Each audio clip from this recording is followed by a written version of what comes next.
The Brothers Ghastly. Middle brother, the scholar. The middle brother of the Brothers Ghastly, the scholar, is usually the second one to appear. The scholar has the most mental impact on people. Investigations into his history have revealed that the middle brother was obsessed in his quest for knowledge. What got him up in the morning, and what kept him up late at night, was his endless curiosity. He needed to know about everything and anything around him. Gifted with a strong knack for learning and retaining information, the scholar took a job at a prestigious university, working among the greatest minds of his generation. But, unlike the others at his university, he wasn't particularly talented at making something new.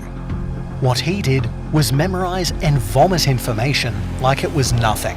But when it came to actually inventing something, creating something new, he was no good at it.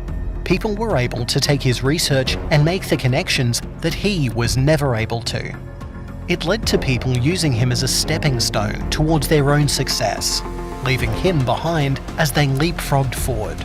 It left him pretty much as a footnote in history, as a minor aid to the amazing breakthroughs, not even important enough to name him. The fact that he was arrogant and antisocial didn't help either. People were disinclined to be around the egotist who thought he was smarter than everyone around him just because he could bring up facts that he hadn't even proven for himself. He always thought to himself, if only he was smarter, if only he knew more. It was this desperation, one that only increased as he got older. The shame of seeing people more talented than he was succeeding where he had failed.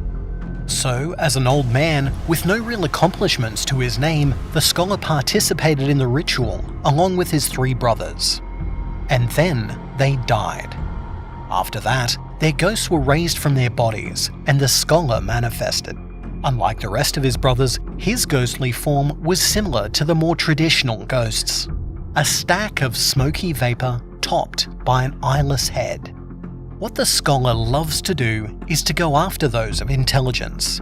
Teachers, scientists, and researchers are his favorite targets, especially those who have made great discoveries or who are on the verge of making that great discovery. When possessing someone, the scholar doesn't like to take control of that person. No, he leaves the victim able to control their own actions. What the scholar does do is even more insidious. While the scholar doesn't kill his victims, he ruins their lives. He does this by slowly stealing their intelligence. A lifetime dedicated to intelligence, knowledge, and making society better. It is all drained out of their skulls over the course of a month. At first, it was thought to be a horrible rash of Alzheimer's disease, one that took the minds of the best and brightest. But it was too sudden, too soon, and for people whose families had no prior history of developing the disease. Not to mention the fact that generally it is only knowledge that is taken. No memories lost, and his victims have all been found to have retained all information not related to mental pursuits. What does the scholar do with all this stolen information? Well, here's where it gets heartbreaking. The scholar will try to find an appropriate vessel, someone who isn't educationally focused, and then take over their bodies. The process will flood that unprepared mind with all the knowledge the scholar has stolen over the ages.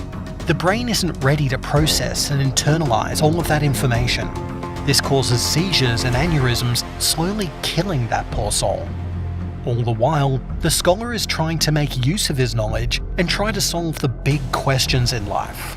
But the thing is, the scholar is no more talented than when he was alive. He's no cleverer, no more capable of making the connections necessary to make the best use of what he knows. His best ability was retaining information in life and in death. So it's a waste of lives and potential. It all ends up being useless, the scholar's discoveries. He never brings anything new to the table. It's always something that has been done before, and in his arrogance, he acts as though it's something grand. When that host body ends up dying, their brain collapsing on itself, the scholar will just go and look for another host.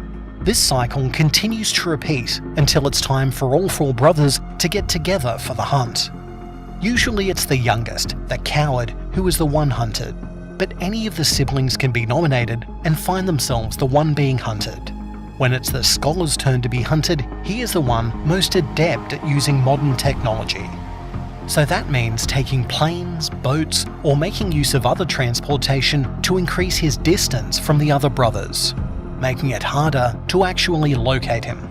This is because the scholar doesn't really offer any physical bonuses to the hosts that he takes over.